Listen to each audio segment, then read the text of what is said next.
घर्षण मात्र से अपनी भावनाओं की ईंध भेज रहा है। 4 बोतल वोडका काम मेरा रोज का ने भारत का भविष्य तबाह कर रखा है। हम ना एक ऐसे समाज में जीते हैं जहां लड़कों से बात करता देख जो भाई हड़काते हैं, लड़कों से बात करता देख जो भाई हड़काते हैं, वही भाई अपनी गर्लफ्रेंड के किस्से घर में हंस हंस कर सुनाते हैं। और मैं बता दूं, महिला सुरक्षा के मामले में हम आज भी चौथे नंबर पर आते हैं।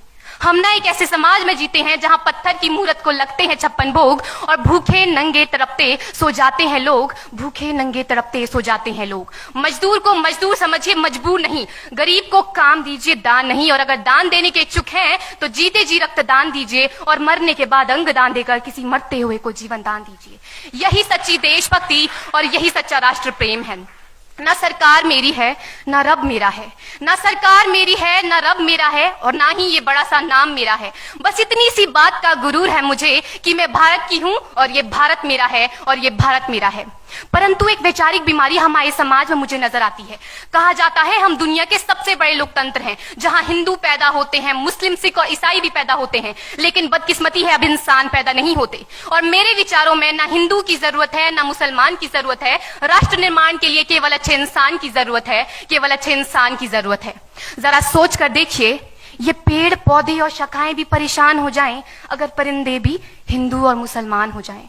एक शैक्षणिक बीमारी भी हमारे समाज में मुझे नजर आती है, और बड़े ही आश्चर्य की बात है, जिस देश ने पूरी दुनिया को तक्षशिला और नालंदा देकर के विश्वविद्यालय शिक्षा की बुनियाद रखी, आज विश्व के 100 सर्वश्रेष्ठ विश्वविद्यालयों में हमारा एक भी विश्वविद्यालय खड़ा नहीं हो पाता। जहां एक और हमारे पास IIT, IIM और NIT जैसे शिक्षण संस्थान हैं, तो वहीं दूसरी ओर इस देश के गरीबों को बेरोजगारी की जमात में खड़ा करने के लिए उनके हाथ में सर्व शिक्षा अभियान का झुंझुना पकड़ा दिया जाता है। और मैं बता दूं, इस शैक्षणिक बीमारी का केवल एक कारण वो ये कि हमारे देश की शिक्षा नीति केवल 2 तरह के लोगों के लिए बनती है। पहले वो जो विद्वान हैं और दूसरे वो जो धनवान हैं। इसी तरह की कई गजब की बीमारियां हैं, और इन बीमारियों की जो जड़ है ना, वो हमारा अंधविश्वास। और मेरे विचारों में जब तक इस देश का युवा अपनी सफलता के लिए मंदिरों में जा जाकर नारियल फोड़ फोड़ कर भगवान को रिश्वत लगाता रहेगा, हमारे समाज का शिक्षित वर्ग ही बिल्ली के रास्ता काटने पर खड़े हो जाना, अपने धर्म अपनी जाति को ऊंचा मानकर दूसरों के धर्म की अवहेलना करता रहेगा, तब तक ना तो इस देश से अंधविश्वास खत्म होगा और ना ही हमारा राष्ट्र निर्माण संभव होगा। हमारी संस्कृति, हमारी सभ्यता को दुनिया ने शीश नवाया है, तो क्यों आस्था के नाम पर हमने अंधविश्वास फैलाया है? मेरे विचारों में हमारा राष्ट्र निर्माण तब संभव होगा जब इस देश में महिलाओं की पूजा नहीं, उनकी इज्जत की जाएगी। राष्ट्र निर्माण तब संभव होगा जब हम जातिगत आरक्षण नहीं बल्कि सामाजिक सशक्तिकरण पर बात करेंगे। राष्ट्र निर्माण तब संभव होगा जब स्वच्छता अभियान में केवल सरकार नहीं बल्कि सड़क पर चलने वाला हर एक नागरिक हाथ बंटाएगा, स्वच्छ भारत स्वस्थ भारत को दिल से अपनाएगा। असल मायने में हमारा राष्ट्र निर्माण तब संभव होगा जब एक गरीब बच्चा मध्याह्न भोजन के नहीं बल्कि ज्ञान अर्जन के लिए सरकारी स्कूल की चौखट पर कदम रखेगा। और हमारा राष्ट्र निर्माण तब तक संभव नहीं होगा जब तक एक नागरिक नैतिक रूप से सतीन, चारित्रिक रूप से भ्रष्ट, मानसिक रूप से दिवालिया, धार्मिक रूप से अंधा, राजनीतिक रूप से गंदा, स्वैच्छिक मान मूल्यों के आंकड़ों में जिन्न शिन्न पैपंदमयी अखंड भारत को खंड खंड करता रहेगा, तब तक हमारा राष्ट्र निर्माण संभव नहीं होगा।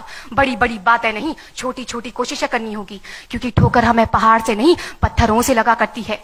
I being an Indian, I being a student, I being a symbol daughter of this motherland feel proud to be an Indian। और मैं सैल्यूट करना चाहूंगी सरहद पर दिन रात हमारी रक्षा के लिए खड़े हर उस जवान को, इस देश की पुलिस, प्रशासन और किसान को, और इस देश के हर उस व्यक्ति को जो अपना काम पूरी ईमानदारी, पूरी मेहनत और पूरी लगन से करते हैं, जिनके बिना राष्ट्र निर्माण की कल्पना करना भी असंभव सा लगता है। और आज इस मंच पर पूरी जिम्मेदारी के साथ मैं भारत की बेटी ये कहती हूं कि हमारा राष्ट्र निर्माण तब संभव होगा जब हम सभी, मैं, आप, हम सब मिलकर प्रयास करेंगे, क्योंकि हमारे देश की जिम्मेदारी नहीं है हमें आगे ले जाने की, हमारी जिम्मेदारी है अपने देश को आगे ले जाने की, अपने राष्ट्र को आगे ले जाने की, अपने वतन को आगे ले जाने की। तो अंत में मैं बस यही कहना चाहूंगी, मेरा हिंदुस्तान महान था, महान है, महान रहेगा। मेरा हिंदुस्तान महान था, महान है, महान रहेगा। होगा हौसला सबके दिलों में बुलंद तो एक दिन पाकिस्तान भी जय हिंद कहेगा। पाकिस्तान ही क्यों, सारा जहान जय हिंद कहेगा, क्योंकि सारे जहां से अच्छा हिंदुस्तान हमारा, सारे जहां से अच्छा हिंदुस्तान हमारा, हम बुलबुलें हैं इसकी, ये गुलिस्तान हमारा, ये गुलिस्तान हमारा। जय हिंद, वंदे मातरम।